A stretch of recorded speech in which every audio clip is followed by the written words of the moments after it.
Hello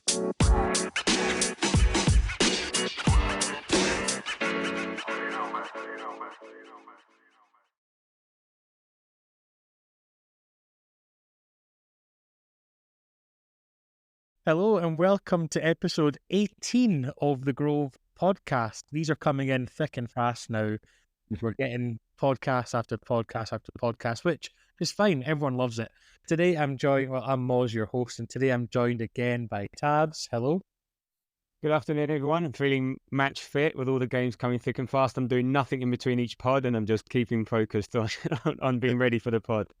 Apart from getting hammered at tennis, of course. Yeah, well, and I'm also joined today by someone who has been on before, but it's great to have you back again. Kuziva, how are you? I'm good, thanks. Good to be back.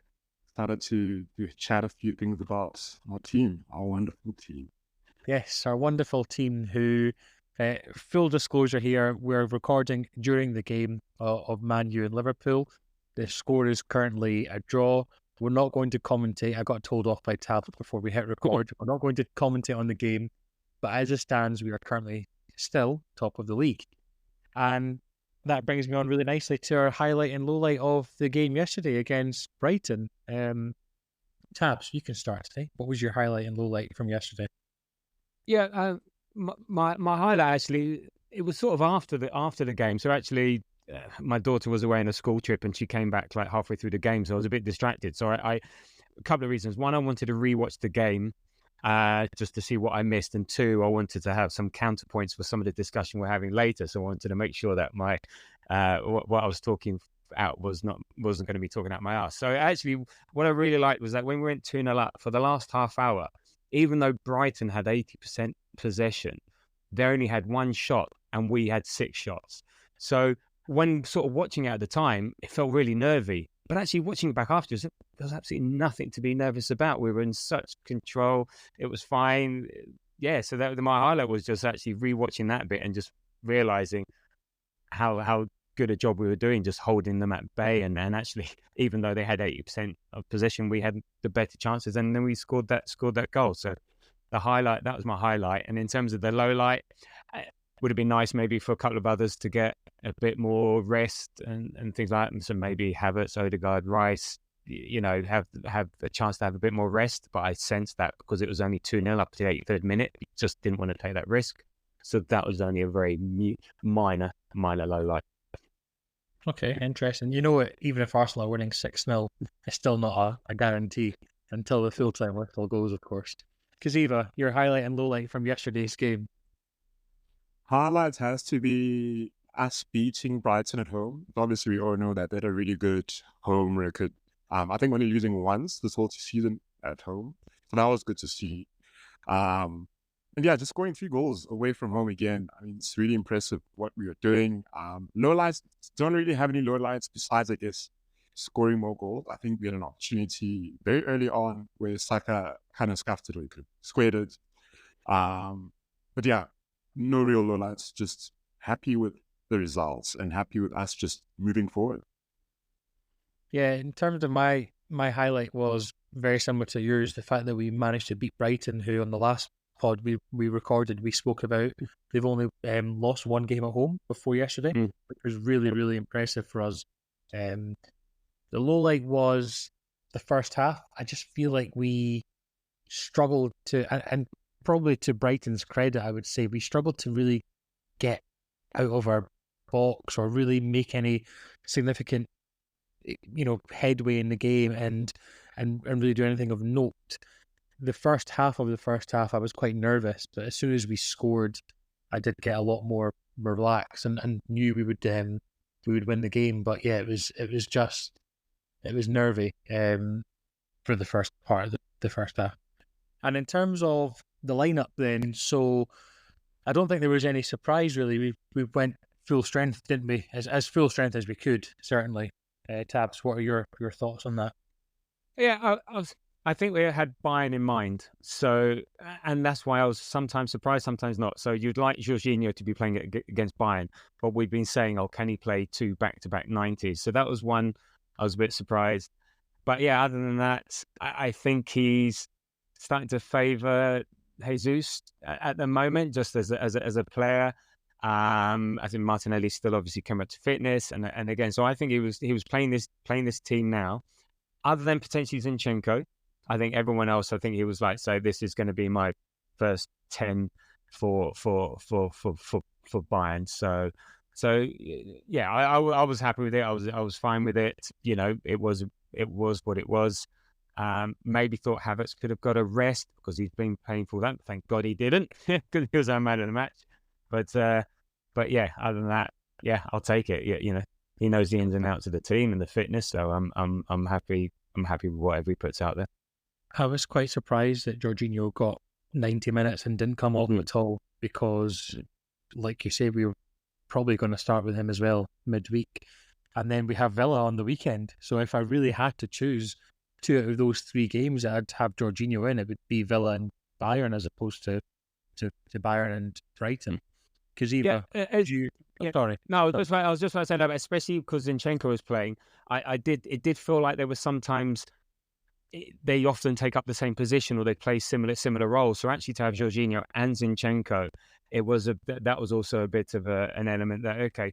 And you can see, so Zinchenko actually wasn't inverting as much because Jorginho was in this place where he would normally be, or Odegaard was. So actually it was sort of, yeah, again, by design, Zinchenko's feeling his way back in, and we'll talk about that later. But to see those two together, I thought is often not the best combination, but we managed it. I mean, we had a fantastic performance and won 3-0, so you can't argue with that.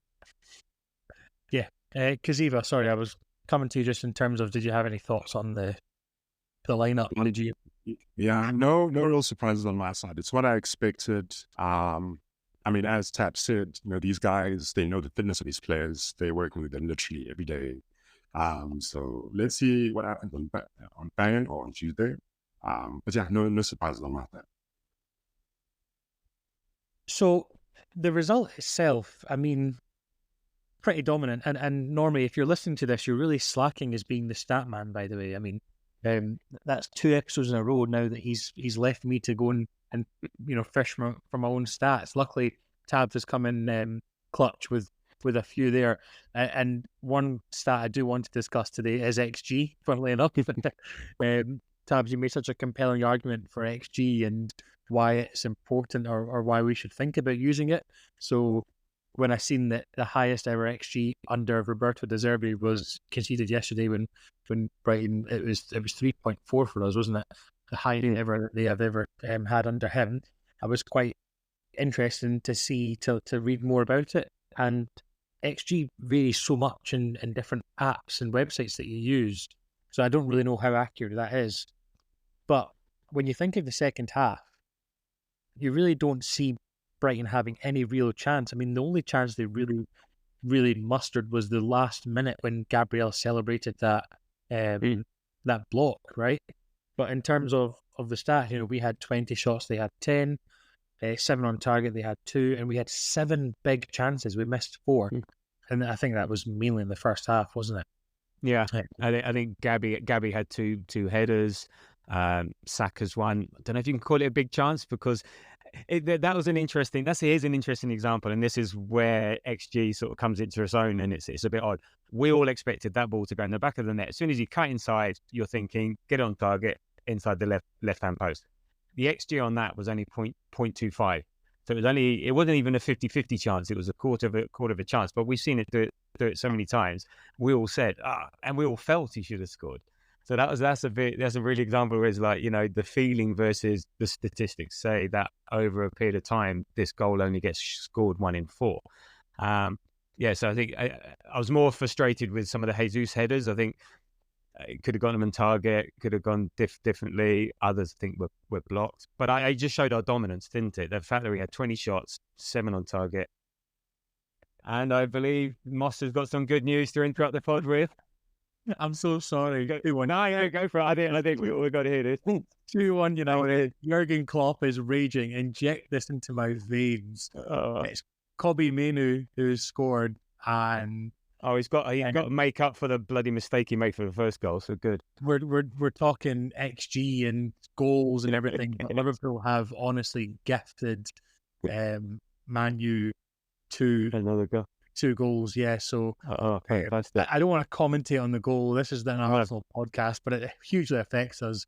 Yeah, top of the league. Yeah, no, of course, Garnacho does really well, but Menu just edge of the box. Wow. Back to goal and top corner, but Liverpool just stand off him. And Lovely. look, I've been using all my prayers in Ramadan. All of my prayers in Ramadan have been for Arsenal to win the league. And I think God might be listening. I really think God might be listening to my prayers. So this basically means Liverpool are going to win 3-2. There you go. I hope not. Today's fast and vain. Yeah, no, sorry to interrupt, Tabs. I think No. It just, but the stats we're talking about just showed our dominance. We I said Jesus had a couple of chances. Saka had a couple of chances. I think. Gabriel was it in the 68 seconds? Again, we've seen him score those all the time. So yeah, it just proved the dominance. And I think to your point you made earlier about it took us 10 minutes to get going, to get into this. Yeah, Brighton are a good team. It's not like we're going to turn up and just run the show. We're playing Brighton away.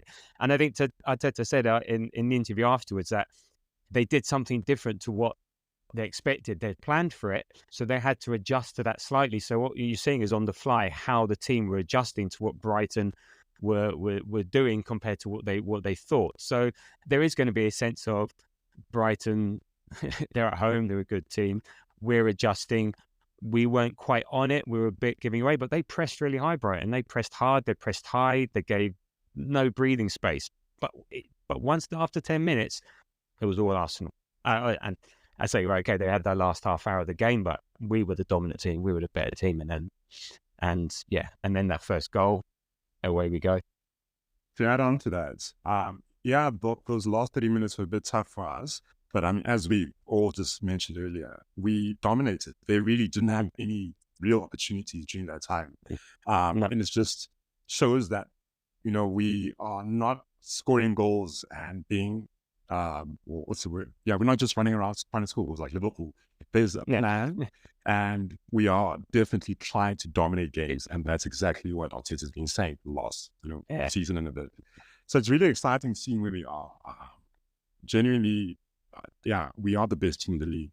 I mean, it could be a very ironic situation where the best team in the league doesn't win the league. It could end up like that. And if Liverpool win the league, are they really the best footballing team? Or it's an interesting argument. There's different ways to play, and they do what they do, and we do what I do, and maybe we're more purist versus their gung ho. Don't know. There's an argument to be had there, but I would say we're the better footballing team. They say that there's an element of luck, don't they, when teams win the Premier League or any trophy, really. There's an element of luck, and you can't win a major trophy without riding your luck. And I feel like Liverpool are doing that, and I feel like Liverpool are very similar to Arsenal last season, where they are just the last minute winners, the goals out of nowhere. Like for example, Sheffield United, any other time, if they weren't in a title race, they would have ended up drawing that game. And there was the one against Forest away when Paul Kenny gave him a drop ball when it wasn't a drop ball. Till 98 minutes. So things like that. And I feel like we are playing like how Man City did last season, where they just steamroll everyone. I'm sure someone put this in. There was like a tweet or something that someone had said this, but yeah, that's what it feels like. Just going back, but also on that point, it's the emotion. Liverpool, you're right. Like last year, Arsenal were playing on emotion last year, and again, that's not sustainable. And Liverpool are playing on emotion. Klopp leaving. That's how they are.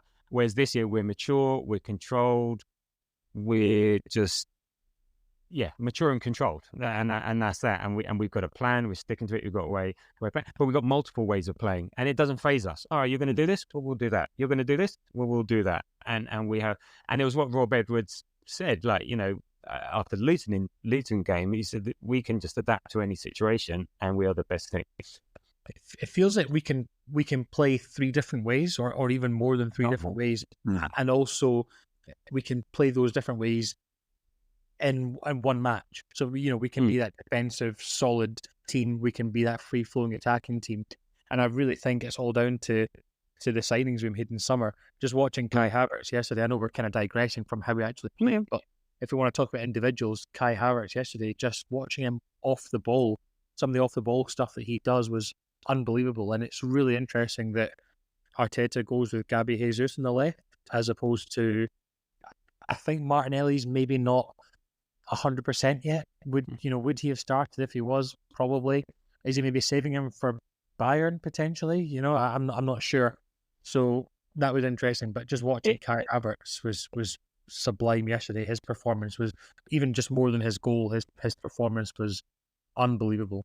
Defensively, it was really good. I love all the off the ball work defensively, and maybe to your point, Nelly versus Jesus. Maybe he might be leaning on experience a bit here. So Jesus has been there, Zinchenko's been there, Havertz has been there, Rice has been there. Okay, granted it was tin pot trophy, but he's been there and won it. So maybe he's starting to lean in a bit of experience rather than the sort of rawness of some of our players. Maybe it's a fitness thing. Who knows? I think the Bayern game will tell us a lot. Which way he's falling. But also it's great. It's a great option. We've now got five. I'm discounting Eddie. We've got 5 players across the front line that we can rotate round and isn't this great that we can bring someone in 60 minutes, bring another person in fresh, and if you're the opposition. I've just dealt with Jesus and who's like a Tasmanian devil. Dealt with him for half an hour. Oh shit! Now I've got to deal with Martinelli coming on. They're like, wow, you're like, what the hell, And City have been in this position for ages. We're now in that position where we've got all these players that can interchange, give players rest, bring someone else in, play well, do your job. And both going forwards and backwards, that's what Jesus can bring as well. Defensively, is fantastic as well, which you can see yesterday from the reaction when Gabriel was celebrating that block. Trossard was there celebrating with him, and I think Saliba was as well. The whole team. We're not letting in any goals, and that's not the back four. That's the whole 11. And that comes on really nicely to my question for you, Kuziva, about our 2024, this Arsenal 2024 defence. It just seems so bloody good. Yeah. I want you to answer this question, Kuziva, right? This is your task. By the end of this pod, you have to tell me why we're so good. What is it about this Arsenal team that we've only conceded 4.98 XGA? We've only conceded 4 goals, isn't it, in 2024? And so why is that, Kuziva? It's the sun, right? Dubai sun completely boils hard. We also named the training centre the Soba Reality, or not Reality, sorry, the Soba Realty. So it's an estate agent, isn't it? Training grounds. So since then, we've only conceded 4 goals. So that Saudi or Dubai money is coming in clutch. Or it could be a certain podcast that started in 2024. That's very true. Yeah, we've only lost one thing. Is recording the Grow podcast, and that was Porto away. Yes. Yeah, so, wow. But yeah, sorry, Kuziva, your thoughts on our defensive stability and performances this season? No, look, we've really matured from where we were last season. Last season, as Tab said, it was really emotional. And I guess the defense was also emotional. But we've stepped up the game when it comes to how we set up ourselves at the back. And also, the boys are a year older. Gabriel was good last year. Saliba was still a Rolls Royce, but now they're Rolls Royce with an extra year experience. And as people were trying to write us off saying, oh yeah, this is your last chance. But how can you say that when some of these guys are 22, 24? They're only going to get better. We've conceded the least amount of goals. We've had the most amount of clean sheets. Throughout the season, I think we've conceded the least amount of big chances and the least amount of shots. So it just shows that the guys have stepped up and they're all a year older, and it's really exciting. Just going back to what you guys said earlier about the signings, the scout ID within this team is the strategy rather, is incredible. And that's why we can interchange players. That's why if Saliba, God forbid, gets injured, someone like Tommy can come through, or Kyo, in the front, it's the exact same thing. And over and above that, we have the attack that also defends. Saka put in a shift yesterday. who else? I mean, Jesus is always putting in a shift. So we've matured, and it's incredible to see. And Alex Ferguson said this about 15 years ago. Your defense wins titles, and that's exactly what's happening right now. Yeah, the saying is, isn't this? The old saying is, defense wins you titles and attack scores you goals, or whatever. It buys and sells the tickets and whatever is the exciting stuff. And I think the point around the whole team, I think that's massive. Havertz comes in, he does a lot of off-the-ball work. Rice, fantastic, there, and we've sort of changed a few things out. We've learned. The goalkeeper has a lot to do with it as well, less mistakes and stuff like that. So you've got to love it. I know it's 5 clean sheets away from home in a row, 7 in the last whatever games. It's just nuts. What's really good is that gets in the head of teams that we play in the future. So they're going to think, shit, this team's hard to break down. They're going to think, De Zerbi said, 2-0, game over. So you get that into you just have that presence about you, the size that we have. We're starting to get decisions go away. We're just starting you just have that belief, and you have the belief, and then the opposition say, remember the old 1-0 to the Arsenal back in the 80s, 1-0, that's it. We're always winning. So I think, you can't speak, and it's so cool. And fitness helps. The fact that we've had Saliba and Big Gabby fit for the whole season toward the purposes, that makes a massive difference as well, because we saw last year what happened when we lose. I think we're better placed. If we lost one of them now, we're better placed, but it does help. That's the life point. That's the life moves. Can I Tabs, I don't know if you can read my messages on my phone, but Charles had actually sent in a question relating to what you just spoke about. So if you don't mind, we can just discuss this. Charles, thank you so much. Hope you enjoyed being at the game live yesterday. You didn't send any pictures though, so only one of Brighton Beach. I think that was it. Yeah, Carl, I don't know if I believe you or not, if you were actually at the game or if you're trying to get some likes on social media. But we need proof. Anyway, your question was, without wishing to tempt fate, which player would be missed the most if they got injured for all the remaining league and Champions League games this season?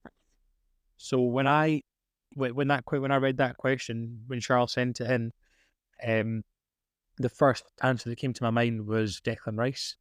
I feel like without Declan Rice, we would really, really struggle. I feel like he would be the biggest miss. I would go Raya, maybe. No, I would go Odegaard. It's purely because he's the only one that we do not have a replacement for what he does. You can put someone in for Rice, in Partey if you can, he doesn't break, or we have players that could potentially play in other roles. Even Saliba, we can bring Tomiyasu in, or we bring Kivior in, or whatever. I think Odegaard, just the fact that he's the manager on the pitch, his driving force, what he does, what he brings, you can't replicate that. So that for me, that's the one. But I can understand why other positions are equally important. But for me, he would be the biggest miss. Just every week, it's 9 out of 10, 8 out of 10. His driving, even yesterday, pressing. It's like it's knackering just watching him. It's really interesting you guys both say Odegaard, because he's not replaceable, but could Kai Havertz not do what Odegaard does in the middle of the park? No. If he really had to? No. I don't think so. Yeah. Martin is a different kind of breed. Honestly, we're so lucky to have him. I said this the last time I was on the pod. It's unbelievable that we have a player who was touted the biggest wonder kid, 10 years ago, and he's our captain now. I can't see us replacing him with anyone, and I wholeheartedly agree with Tabs on that point. Penalty to Liverpool I will still take a draw. Yeah, if you'd have given me a draw before the game, I'd take it. Yeah. Can I just say one thing just on the game? Aaron Wan-Bissaka, you fucking imbecile! What are you doing? What are you? Don't worry. T-Rex. This could potentially be checked. It doesn't look like there's much in. Oh, there is contact. It's fine. Contact. It's hard to overturn. Bit like yesterday's clear-cut penalty. Yeah, sometimes it's. Yeah. the worst thing about it is I think Liverpool should have a penalty about 10 seconds before. And I don't know, this looks like a dive. This looks like a dive, by the way. But I think it's been given by VAR. If Taylor's given it, then yeah. Anyway. Yeah. So Mo Salah, he's having an absolute shocker. But we don't care. We're still going to be top of the league. Fingers crossed. No, that's a penalty. Yeah. So that's just a testament of how good Arsenal are, right? That. Actually, now that I've seen that, he does plant his leg in between it. Yeah, but I'm sorry to say, Tabs, that Mo Salah currently is placing the ball in the spot. Oh, okay. The camera has panned to, he's trying to place the ball in the spot, but the wind is so heavy, the ball keeps moving. No. Now's your time to do something. We'll just stay on this just for 10 seconds. Mo Salah's, he's going to Onana's left. You can see all day he's doing this, runs up, scores, and he goes to Onana's right. So I'm not a very good goalkeeper. All right, I'll take the ball. But it's not, as I said, he's going to finish 3-2. You just know it. Anyway. That is a superb dive.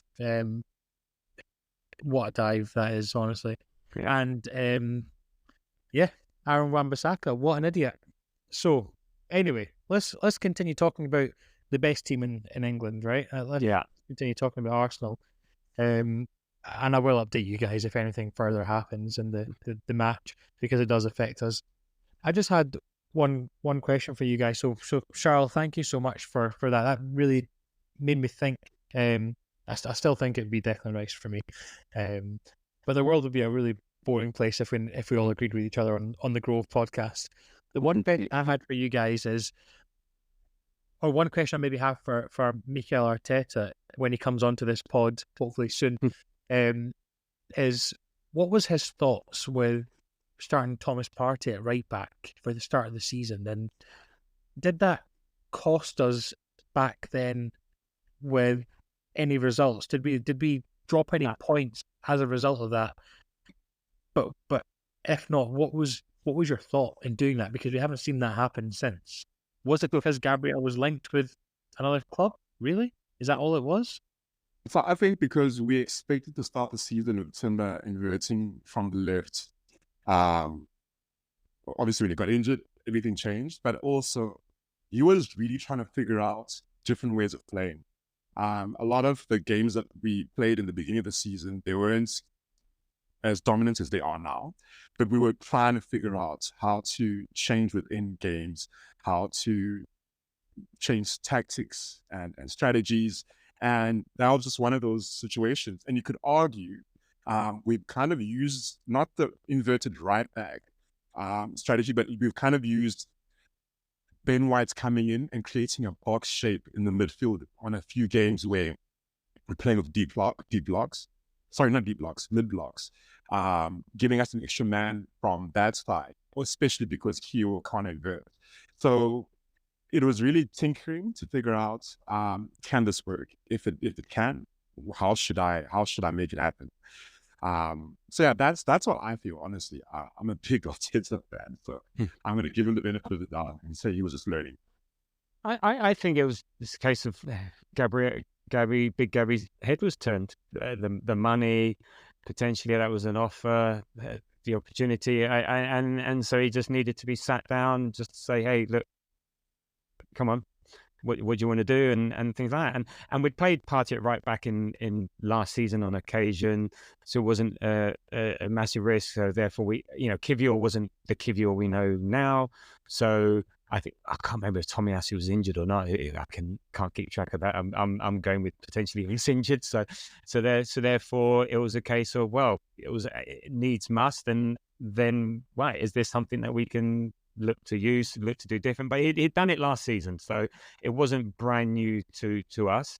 So I think it was a combination of trying something, the injury to Timber, but even then it was the Forest game. Did it if we started like that? So yeah, and then Big Gabby, and then as soon as Gabby wasn't going anywhere, I think he realised and reverted back to no, this is what we need. I don't. Would a professional football player's head really be turned from an offer from another club where you have to then sit out the next 3 matches? Yeah, if you're offered stupid money, stupid money, and remember these guys, we don't know their backgrounds, we don't know whatever. It's hard, and maybe he wasn't going, but maybe your head's not right. You know, we've all been in situations where we're trying to do our job and we're distracted by something else, and your head's not right. So, and in football, you get put on the bench, and that's what happens. You know. So I think it just looks like it couldn't be. It'd be too odd if it was anything different to that. And if it was different, good job Arteta learnt quickly and look at the result. I just want to place on record that Tabs mentioning that we all get distracted in our jobs. If anyone from my work is listening, I don't get distracted at all from my job, and I never do anything related to the Grow podcast during the time that I'm meant to be working or anything. So that is outrageous lies. How do you accuse me of such things? That sounds like a guilty man if I've ever had one. There we go. No, not at all, not at all. So it's really hard to obviously talk about the impact of the game and where that puts us in terms of the Premier League because of the fact that the Liverpool Man U game is still ongoing. It's just about to hit the 90th minute, but all we have to do is win the rest of our games. And I feel like the players yesterday, with the manner of the way that we took our goals, they didn't really. There wasn't much nerves in terms of for example, the Saka penalty. He didn't look nervous at all. The Leo that finish, which reminds me of so much of Alexis Sanchez against Villa with that time. As I think you wrote, did you write that down, Tabs, or did I read that? No, it was against West Ham. I thought it was against West Ham away a few years back, and also it was this time last year that Saka missed the penalty against West Ham. So it was 2-2. He missed the penalty, and so well, they tried to make a story of it and stuff like that. But yeah, so again, growth. He puts it away, and he slotted it beautifully. I think even if the goalkeeper dives the right way, he's not getting it. So it was hit. So so nicely. And that's my point: is that the players do not look nervous at all. We just we go into these games now, and we look as if we're going to be able to win, regardless of who the opponent is. So it's really nice to see. In terms of the goals, obviously we mentioned the penalty, that was fine. The one for Havertz was brilliant. It just shows how nimble and agile he is. And then the Leo goal was just the icing on top of the cake, because getting booed when you come on, it's just stupid. I must admit, I wasn't 100% certain he was going to make it. It's just his little legs, and I thought, at least he got the ball out of his feet, unlike last week, and he's not exactly blessed with the most amount of pace and stuff. And I must admit, I was like, okay, if he's clean through, and then he does the little feint. He obviously knew what he's doing, because I just all along the way said, oh, good goal. So it was the thing that worried me the most about his finish was the fact that he kind of, when he tried to feint and do a feint shot, I thought that was actually him missing the ball, and I thought, oh my god, what's nice, shut the keeper down. It was brilliant. Kuziva, I know you're being very quiet. I hope it's not the fact that you're in a food coma from having guests around earlier on and you've not had too much to eat. Or hopefully you're not watching the Liverpool Man U game when you're meant to be recording a pod. No, I'm just kidding. I jest. Let's get right into the thick of it then, Tabs. I hear you wanted to have a little bit of a scrap with me about a footballer. And sadly, I'm outnumbered as well today. I think Kuziva also agrees with your opinions, or you guys have your own. So I'll put my point across, and I'll let you guys debate healthily with me. So I don't think Zinchenko is a good enough footballer to even be a squad player for us anymore. I think we've evolved massively from him. I think we now fully fit. Arsenal have enough in terms of Tomiyasu and Timber to not even worry about Zinchenko. I think Kivior should be fuming with the fact that he's been dropped the last couple of games. I don't think Kivior has, maybe against Luton, different, plays Zinchenko, give Kivior some rest. But Kivior's been absolutely solid since the Liverpool game, for me personally. And there's been times, and I know I'm not alone with this. There's times in the Grow in group chat. There's times in Arsenal, Scotland, and in Edinburgh and in Glasgow group chats that when Zinchenko's got the ball and he's, for example, yesterday Simon Adingra skinned him, an absolute belter, and we almost conceded from it. And then during the whole course of the next kind of 10, 15 minutes, I just watched Zinchenko, and as you can see there, the sirens that you can probably hear in the background, that's exactly what it was like for me in my head. It was just alarm bells ringing. I don't know. I haven't come prepared with a proper argument because you kind of sprung it on me, Tabs. It's spring on you. As I said yesterday in the chat, I look forward to the discussion on Zinchenko. I just did my homework. But my point with Zinchenko is when I watch him play, I feel unnerved. That I feel nervy that something's going to go wrong. Essentially, that's how I feel. He is a great player, and he was a great player for us last year, and he elevated us to the next level. He's got that experience, but he's not what we need at this moment in time. Tabs. Okay. No, look, I get it. He is a polarizing figure among fans at the moment, and so like I'm learning from last week. So look, I do understand, the other opinions, and I do understand how he makes people feel uncomfortable. But I think I sense that's a bit of either confirmation bias, so you're looking for the things that went wrong, so therefore, see, I told you so, or so I do get that, and now I am at the point, and I was all ready to go and defend him, and I said, oh, okay, look, I'll have a look, and so now it's a case of, I think we've always known that. Do his positives outweigh his negatives? So does what you offer going forward, progressive, outweigh the vulnerabilities? Like he's vulnerable to diagonal ball, he can switch off, after 70 minutes, and so on. So last year, definitely, as I said, he and Jesus, another polarizing figure, they changed our world last year. They brought us a whole level of football that we were not used to watching, that we didn't, and we loved it. But now, has the team progressed since then? And the other thing you got to think about is that he's coming back from injury. The team has sort of evolved. So he's trying to work his way back into the team. Where does he now fit? Does he do the same thing? He's also coming back into fitness, so he's maybe not 100% on it. And also, what does Arteta want from him? So it's a struggle. So I'm there with you in terms of, yes, I can see these and I can see why. So that's why I sort of looked at it a bit and watched the game. And actually, yesterday, Gabriel, Saliba, Jesus, Odegaard and Rice had more turnovers than Zinchenko. Okay? Zinchenko had the second most progressive passes, second most passes into the box, second most final third entry passes, and the fifth best pass completion percentage. So statistically, he was safe. He was fine. He did it. He didn't invert as much, I think, as I alluded to earlier, that because I think Jorginho was taking up some of his space. So he played more of a traditional role, but he doesn't overlap. That's not what he does. So it was a very safe position. But then he was also left exposed 2-on-1 a couple of times, which is not always his fault. And just one final point before I let Kuziva have a bit. When he plays, it means Saliba can be the centre of the three centre-backs. You've got White, Saliba, Gabriel, and Saliba excels at that position.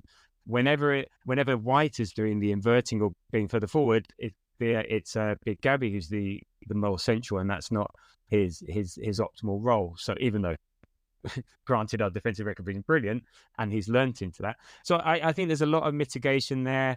I think there needs to be a bit more understanding and seen there, but it does come back to the point.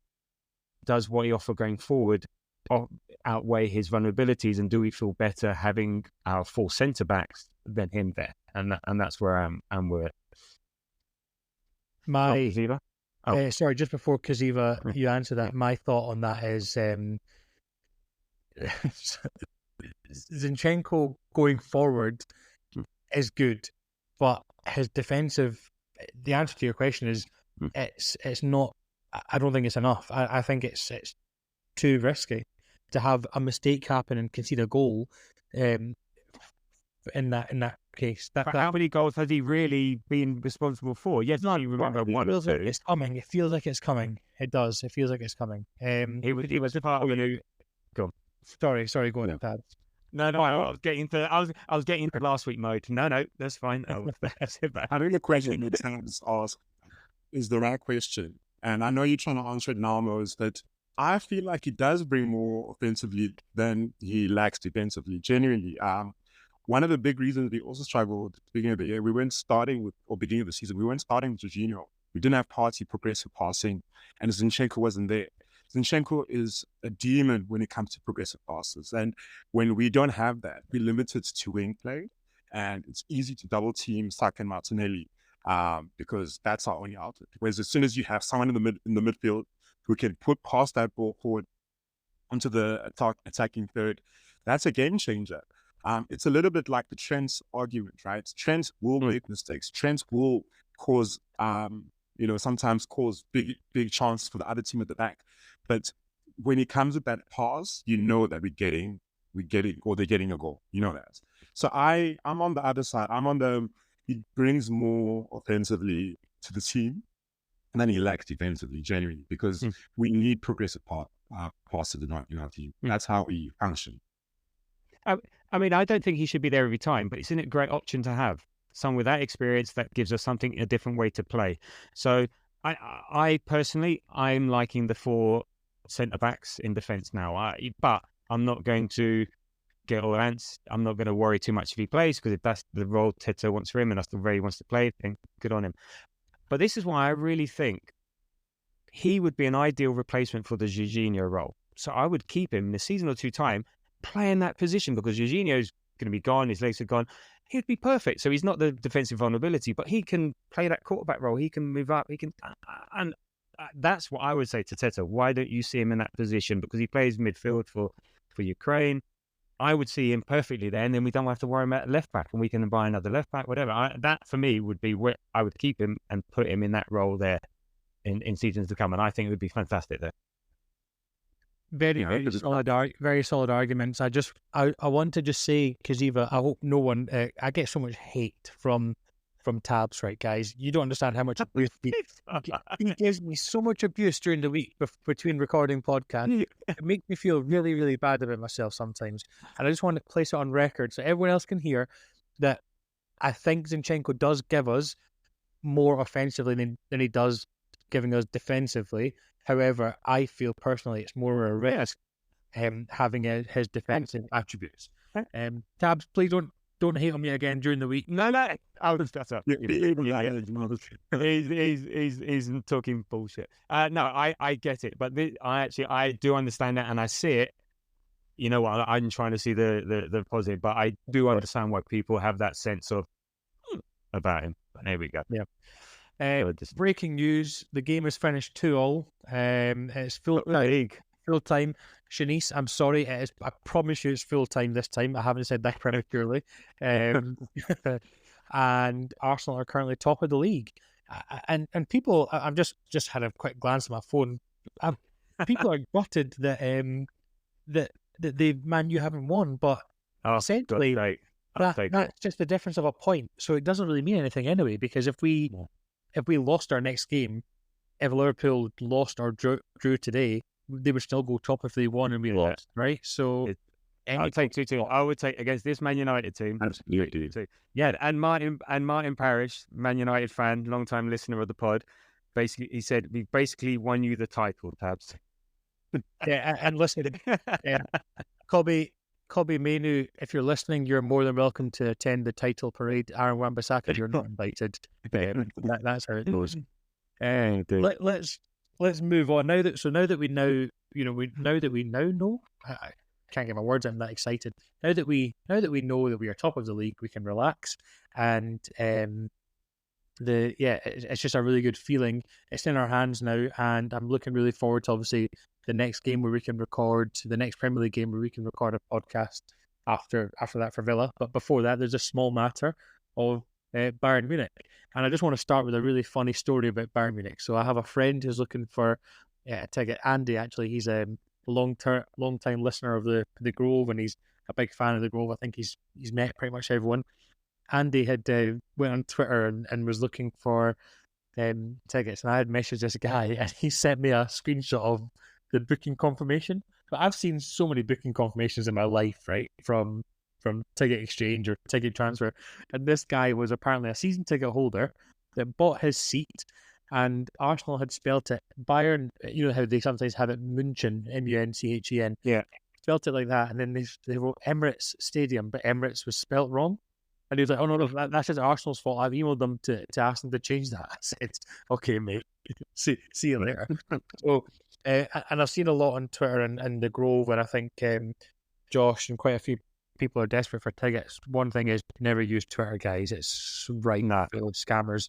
Always just use a ticket exchange or net with the connections. Yeah, connections that you have. You know, and I'm sorry to everyone. Just on the ticket topic, I'm sorry for everyone from Arsenal Scotland who have messaged me asking for either getting how do you. So one, someone asked me how do I speak to someone from the Grove to get me a ticket, and someone else asked how do I be a member of the Grove. I'm sorry, it's a group of just very close friends, family.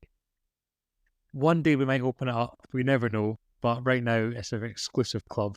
We did great work on Friday. That's what I can say. Yes, yeah, we did. Yeah. So, what are you looking forward to, not looking forward to for the upcoming fixture? I'll go first for this one. I'm looking forward to being there. I really am. The stress when you have your flight and your train booked, especially because it's a sleeper train back home that leaves London at 11:30 at night. That stress, you guys do not understand how bad I felt. Like, constantly on that group chat and are almost arguing with Tom about who gets tickets and whatnot for the game. But yeah, CERN managed to come in clutch for me, so that's what I'm looking forward to the most, being there back at the carpet. Not looking forward to Harry Kane being back at the Emirates. That's yeah, and it's just written in the stars that Bayern Munich lose their first league title in 11, 12 years and then go on to win the Champions League, and it's Harry Kane that's done it. But luckily their form in the league has just been terrible, so I don't see that happening. But I'm just not looking forward to Harry Kane being back at the Emirates, wanting to prove a point. He's seen Arsenal how they've played last season and this season. He wants to basically piss on our parade, right, and knock us out of Europe and hope that Spurs knock us out of the running for the league. So that's mine. Kuziva, I was about to say CERN there, I'm so sorry. Just had him on my mind for getting me the ticket. Kuziva, what's your looking forward to, not looking forward to? So I don't have a ticket yet, but I'm looking forward to being there because I know I'll get a ticket between today and Tuesday. Wow. Really excited about that. And also I do genuinely believe that we're gonna score at least 3 goals. I know the Champions League. Wow. I know we playing against Bayern Munich, but they very average this season, right? So I'm excited to see us embarrass them the way they used to embarrass us.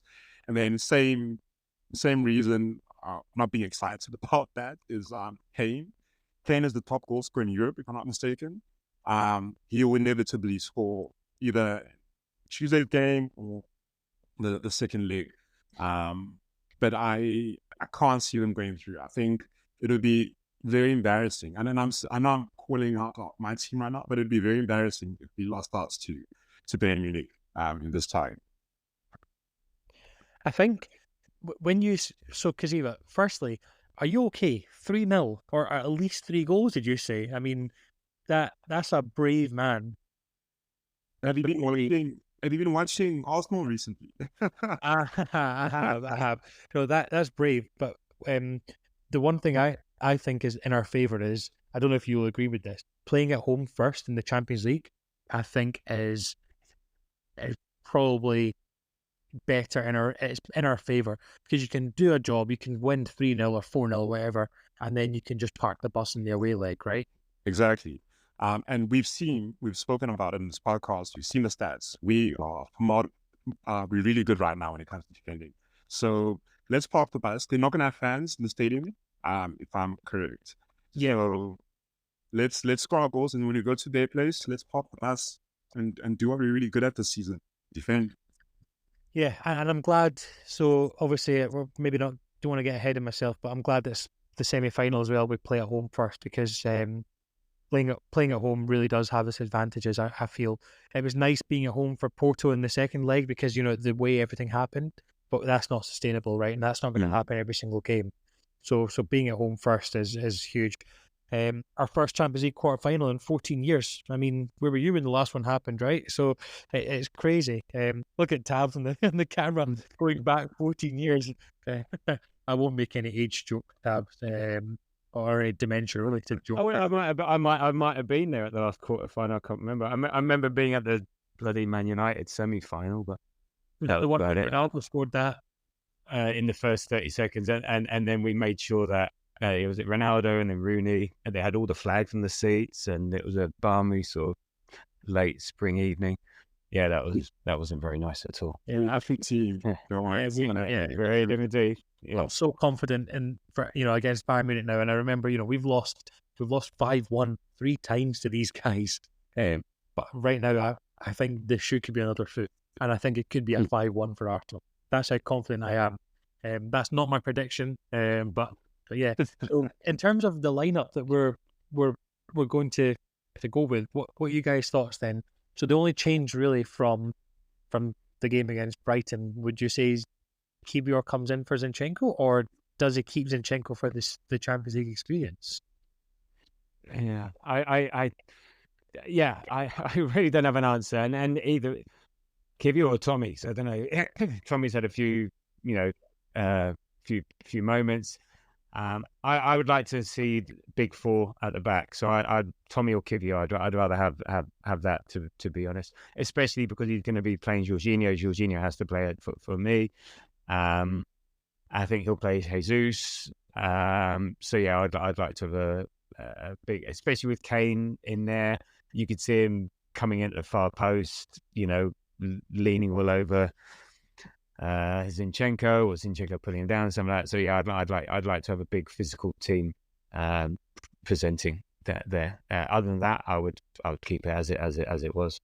I'd love to. But now we'll be playing right wing rights. So I wonder if Tommy might be the better option for that left back position, just given that Sané is a problem, and we've seen Tommy nullify players like Salah. But we don't know if Sané's going to play though. He might be injured. That might be a bonus. I didn't believe it when I saw that news. I was like, yeah, but let's see what happens. Well, they missed. He missed the recent loss to Heidenheim. That's what I was going to say. He missed the game yesterday, and I'm just going to quickly check. I'm pretty sure that was it 2-0 to? They were 2-0 up and lost 3-2. Yeah. So God, that's my favourite scoreline. It just gives me Hull in the FA Cup final vibe. The thing is, I think really, if they weren't that injured, would they maybe have come on? But they weren't even on the bench. So no. Tuchel's saying that they're they're doubters. So who knows? I would say the illnesses are fine. The injuries less so. So like you got Neuer, Koeman, Sané, groin. But then I don't know the other two players. So Malgarawi, he's decent. If he's okay. Yeah, but Jorginho playing.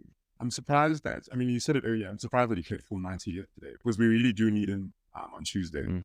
So I don't know can he do it. But then going back to what we said earlier, the team knows the player's fitness. So I hope he can do it. I hope he can come through. Professional footballers, and this Jorginho's been there and done that. Right? So how old is Jorginho? How old is he? Have a guess. I think he's my age. I think he's 34. Oh, he's 34. It's just something like De Bruyne. I just realised he's 32. I didn't realise he was that old. Do you know he's 32? My bad. Jorginho's 32, yeah. Yeah, exactly. But no one's saying anything about De Bruyne, are they? And and De Bruyne is playing. So why all of a sudden Jorginho can't play 2 games back to back? I know everyone's different. That's a good point. I know, but no one even mentions De Bruyne's age, and he's still delivering. I mean, God, you saw him yesterday, so he should be able to. To be honest, if you can't get yourself up, get off that, mate. And I think his injury's over and done with. So I think he can too, but he won't be playing against Villa, put it like that. Yeah, well, he'll be rested for Villa, I would imagine. Yeah. Thomas Partey maybe comes in, but I don't know what I'm more shocked about, the fact that Kevin De Bruyne is 32 or Kuziva's 34. Kuziva, I thought you were about 23.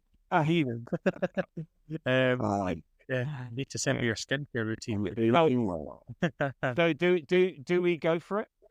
What's the game plan? Do we say, right, we need to take at least a minimum of 2-goal leads to the Allianz?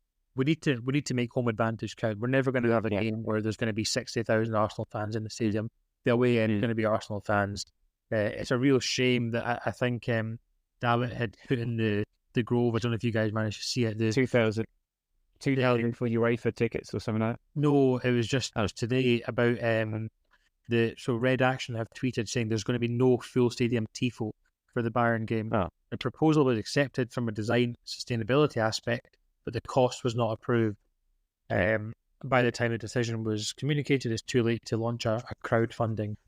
So yeah, it's a real shame because I think atmosphere is a huge.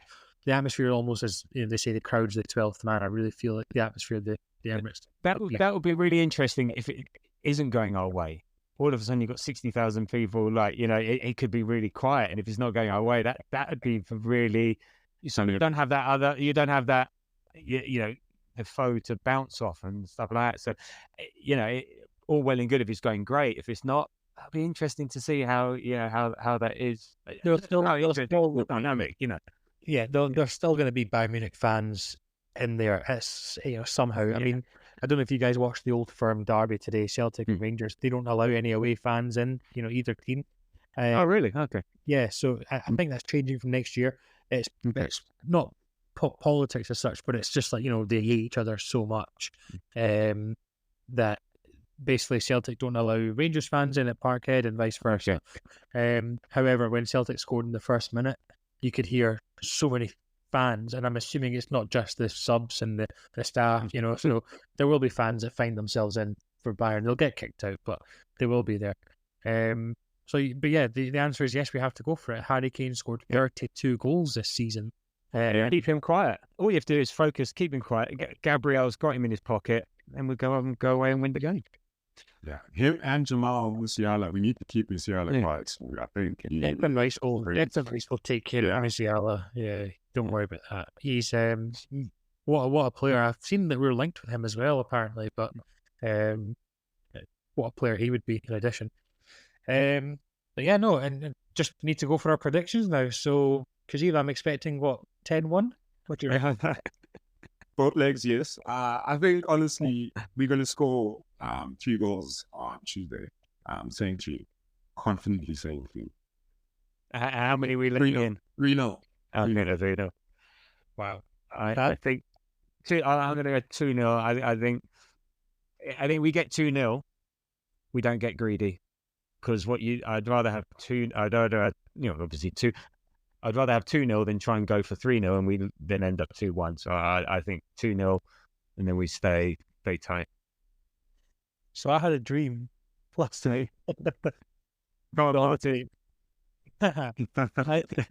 As you guys know, I'm fasting at the moment, so my sleeping pattern is wrecked, and I think I went to bed about 5:30 in the morning. Oh dear!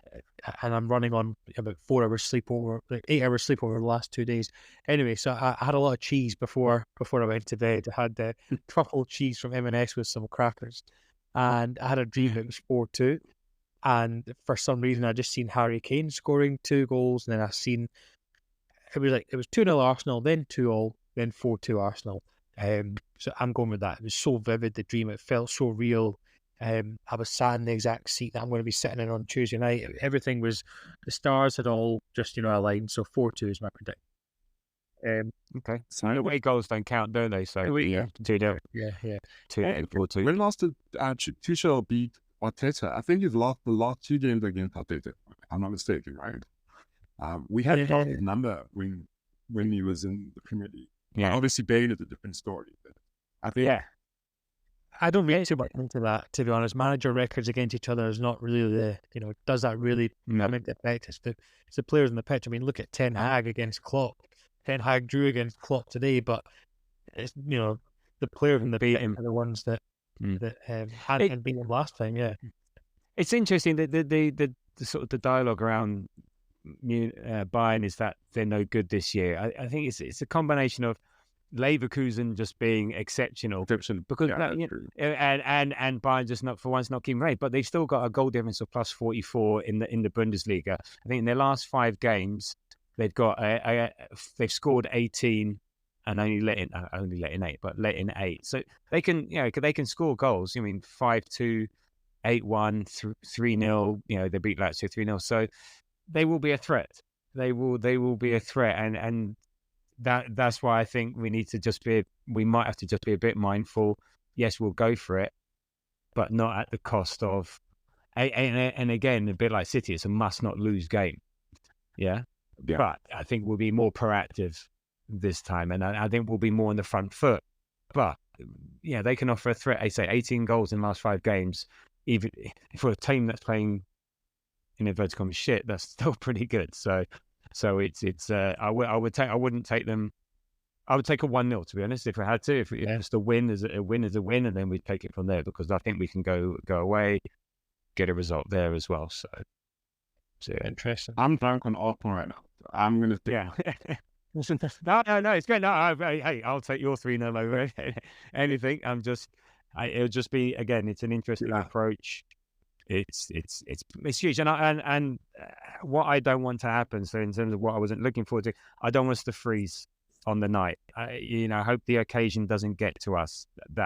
I think maybe we got it out of our system against Porto, and we rise to the occasion, because we could have the weight of 14 years. It's a home quarter final. The expectation. I hope we do ourselves justice, and then the result will take care of itself. To add on to that, Tabs, I think Bayern Munich in Europe, they are 6th when it comes to points per game. So look, as much as they are second, they've lost 6. As you said, they're still playing really well, and having the top scorer in Europe it's a big advantage to have. So yeah, it'll be tough, but thing is, I really do tough our defense. Yeah. Let's see how it goes. I'm really excited though. Really excited. I'm looking forward to this. So we'll find the Grove will rise to the occasion. Well, indeed. Now, just to wrap it up, I know last week I mentioned Babak 602 and who the hell it was. The plot thickens, guys. I promise you, I'm not making this stuff up. The plot thickens. We had a response on the episode. So Babak wrote #The Grove. Obviously, the hashtag we asked, Cern asked everyone was The Grove. If you listen to the end, Kuziva, you'll get a chance to think of a hashtag if you listen to the end. So just have a think just now. So Babak wrote #The Grove. Name is Ballback. So very close to ballbag as a common insult in Scotland. I'm a fan from California and I don't listen live. Sorry for the confusion. I'd say this season has already been a success. Loving every minute of it. Thanks, boys. Now, nice. Babak 602, Ballback, California. Don't listen live. My spidey senses are tingling. I want to say, Tari, is that you? If it is, please. He's in Canada. Yeah. Oh, is he in Canada? California. No, he's Canada. I'm saying Toronto just as an easy Canadian. Yeah, but yeah, he's good. Well, if I get to know the details next time I'm out there for work, I'll look him up. Well, listen, Ballback, I'm so sorry for thinking you were Tari, because that's a huge insult. But yeah, no, listen, we don't record these podcasts live. They go out to you guys at the same time. And we really appreciate you listening all the way from California. Absolutely. Yeah, fair play. Listen, Eva, what is the hashtag? What do our listeners need to write in the response this week? The Grove 3-0. The Grove 3-0. I thought it was going to be fine Kuziva a ticket or something, but fine, he's went for the Grove. I'm not going to tickets. I'm fine. Okay, well, I'll see you at the Horatia. Tabs, I'll see you at the Horatia pre-match as well. Mate, not this time, because I doubt it, but I'll see you for Villa next Saturday. You need to Sunday. Your son to the Grove. Right. These 17-year-olds, they don't do social drinking. Okay. Well, if anyone is going to be there, I'll be there from around 3-4 o'clock, because that's when I arrive. And I'm looking for a mate date on Sunday. So if anyone listening to this, I'm looking for a little mate date on Sunday lunchtime before the game. Go for a little Nando's or something. from me, thank you so much for listening. Tabs, Kuziva, thank you so much for coming on as well. Thank you very much, and thank you, Man United. So we're top of the league. Thank you, guys. Yeah, we did it. Up the league. We did it. Thank you, guys. Bye bye.